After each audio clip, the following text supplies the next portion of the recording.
예, 안녕하십니까. 솔로몬입니다. 오늘은 저희 솔로몬 블로그 솔로몬 이혼 이야기의 사학연금에 대한 분할연금 청구제도에 대해서 설명을 드렸습니다. 요즘 이 분할연금 청구제도에 대해서 궁금해 하시는 분들이 많은 것 같아서 포스팅해 드렸는데 해당 내용을 간략하게 설명을 드리도록 하겠습니다. 해당 내용을 좀 자세히 알고 싶다 그러면 저희 블로그에 들어오셔서 한번 읽어보시는 게 좋을 것 같습니다. 저희 블로그는 아래에 링크를 해드릴 테니까 타고 들어오시면 됩니다. 사학연금에 대한 분할연금 청구 제도, 이거에 대해서 제대로 이해하기 위해서는 연금 수급 연령에 대해서 먼저 이해하셔야 되고, 그리고 분할연금 청구 제도가 생기기 전에는 사학연금에 대해서 이혼 시 재산 분할을 어떻게 했는지에 대해서 간단하게 아실 필요가 있습니다. 그래서 해당 내용을 차례대로 한번 설명을 드리면, 사학연금을 수급할 수 있는 나이는 연도마다 다릅니다. 화면에서 보여드리는 바와 같이 21년까지는 60세에 받을 수 있죠. 또 그리고 61세, 62세, 63세, 64세 이렇게 점차 이제 연도에 따라서 수급 연령이 달라지죠. 그리고 2033년부터는 65세가 되어야 사학연금을 받을 수 있도록 하고 있습니다.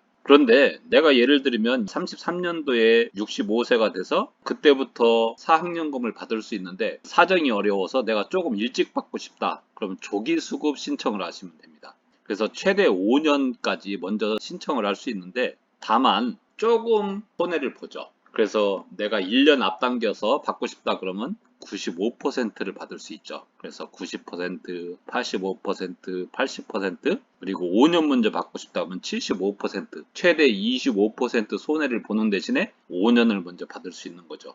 이렇게 조기 수급 신청을 하면 최대 5년 먼저 받을 수 있다라는 것을 먼저 아시면 됩니다. 정리를 하면 일반 수급 연령이 있죠. 연도마다 달랐습니다.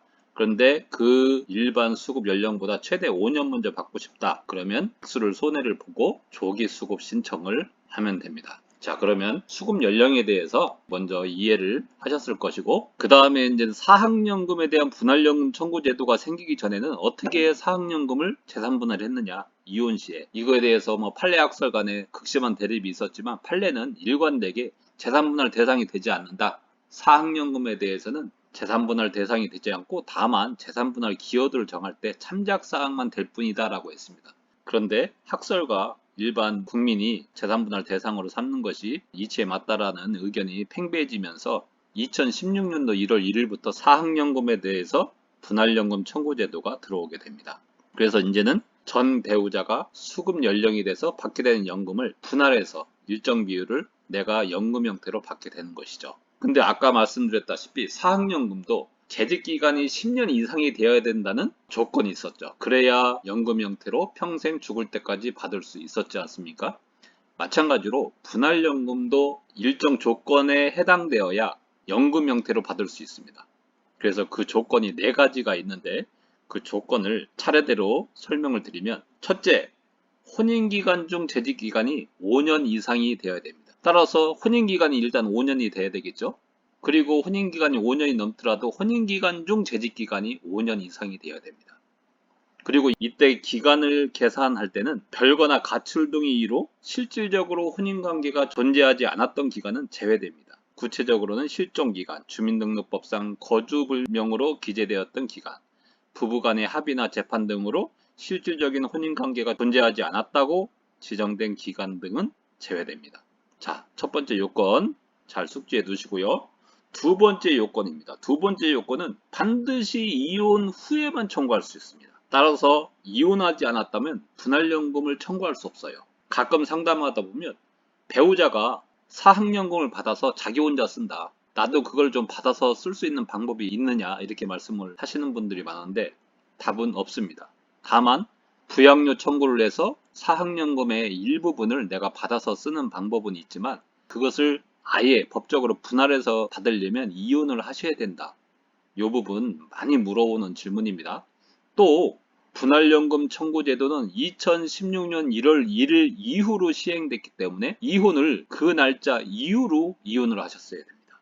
즉 2016년 1월 1일 이후에 이혼한 부부에게만 분할연금 청구 제도가 인정된다. 요 점도 많이 물어보시는 부분입니다. 자, 세 번째 요건입니다. 세 번째 요건은 이혼 후 전 배우자가 사학연금을 받고 있어야 됩니다. 아까 말씀드렸다시피 일반 수급 연령이 있었죠. 60세, 61세부터 65세 연도마다 어쨌든 간에 그 나이에 해당돼서 사립학교 교직원이었던 전 배우자가 사학연금을 받고 있어야 나도 분할연금 청구를 할 수 있다. 그런데 만약에 전 배우자가 조기 수급 신청을 해서 일반 수급 연령보다 먼저 받고 있다. 그래도 됩니다. 그래도 이 요건에 해당됩니다. 하여튼 일반 수급이든 조기 수급이든 전 배우자가 사학연금을 실제로 받고 있어야 된다라는 겁니다. 자, 네 번째 요건은 나도 사학연금 수급 연령에 도달해야 됩니다. 따라서 아까 말씀드린 대로 21년까지는 60세, 22년, 23년은 61세 이런 식으로 해서 나도 일반 수급 연령이 돼야 됩니다. 여기서 주의할 점은 분할연금 청구를 할 때 수급 연령은 일반 수급 연령이지 조기 수급 연령은 안 됩니다. 조기 수급 연령에 분할연금 신청을 해도 안 된다. 일반 수급 연령에 해당돼야 된다. 이 부분도 많이 물어보시는 질문입니다. 자, 그러면은 이런 요건에 다 해당됐으면 분할연금 청구를 할 수 있죠. 어디다? 사학연금관리공단에. 따라서 혼인기간 중 재직기간이 5년 이상이 돼요. 그 부부가 2016년 1월 1일 이후에 이혼했어요. 그리고 전 배우자가 조기 수급이든 일반 수급이든 사학연금을 받고 있어요. 또 본인도 사학연금 일반 수급 연령이 됐어요. 그때로부터 3년 내에 분할연금 청구를 하면 됩니다. 자, 그런데 문제가 있죠. 그 기간이 이혼은 좀 일찍 했는데 그 기간이 많이 남았어요. 그러면 그 기간을 놓칠 수 있겠죠. 그래서 선청구 제도가 이번에 신설되었습니다. 선청구 언제 할 수 있느냐? 이혼한 날로부터 3년 내에 청구하시면 됩니다. 그러니까 무조건 이혼한 날로부터 분할연금 청구를 한다 이렇게 생각하시면 됩니다. 그거를 어떻게 사정이 있어서 놓쳤다? 그러면 아까 말씀드린 대로 후청구를 하시는 방법이 있겠죠. 후청구 기간도 놓쳤다? 그러면 분할연금 청구를 아예 할 수 없습니다. 그 점 아주 유의할 필요가 있습니다. 그리고 이제 받을 수 있는 분할연금 액수, 내가 분할연금 신청을 하면 얼마 정도 받을 수 있느냐 공식이 있습니다. 공식이 있는데 뭐 여기서 그걸 다 설명하긴 그렇고 이렇게 간단하게 정리하시면 될 것 같습니다. 혼인기간 동안에 적립된 거에 대해서만 분할합니다. 그리고 분할 비율은 별도의 합의나 재판이 없으면 50%죠. 그래서 내가 50%보다 더 많이 받고 싶다 그러면 배우자하고 합의를 해보는 겁니다. 합의가 되면 뭐 그렇게 합의하시면 되고 합의가 안 된다 그러면 소송이죠. 그래서 50% 받는 것은 내가 너무 억울하다 그러면 합의를 해보시고 합의가 안 되면 재판 이렇게 하시면 됩니다. 자, 그리고 많이 물어보시는 질문이 있죠. 내가 분할연금 청구를 해서 연금을 받고 있는데 배우자가 사망을 했다. 그러면 나도 못 받게 되는 것인가요? 이렇게 물어보시는 분들이 아주 많은데 받을 수 있습니다. 상대방의 수급권이 소멸되거나 정지되더라도 분할연금 수급권에는 전혀 영향이 없죠. 다만 여기서 주의할 점은 원래 전 배우자가 형사 책임을 졌어요. 그래서 사학연금이 감액되거나 지급정지되는 경우에는 분할연금 청구권자도 받을 수 없습니다. 이 형사처벌을 된다. 그러면 좀 얘기가 달라지는 거죠. 그 이외에는 영향이 없다. 이렇게 생각하시면 됩니다. 또 아까 말씀드렸다시피 혼인기간이 5년이 안 돼요.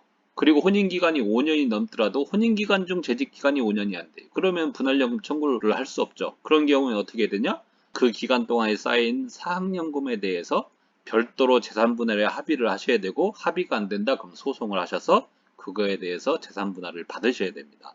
이 부분 많이 놓치는 겁니다. 그리고 퇴직수당 부분도 많이 놓칩니다. 사립학교 교직원은 퇴직을 하면 사학연금을 받을 뿐만 아니라 퇴직수당도 받습니다. 근데 퇴직수당에 대해서는 분할연금이 안 돼요. 그렇기 때문에 퇴직수당에 대해서는 별도로 합의를 하셔야 되고 재산분할에 대한 합의가 안 된다? 그러면 소송을 해서 그 부분에 대해서 재산분할을 받아내셔야 됩니다. 이 부분 많이 놓치는 부분입니다. 소송하다 보면 이 부분 95% 놓치고 있는 것 같아요.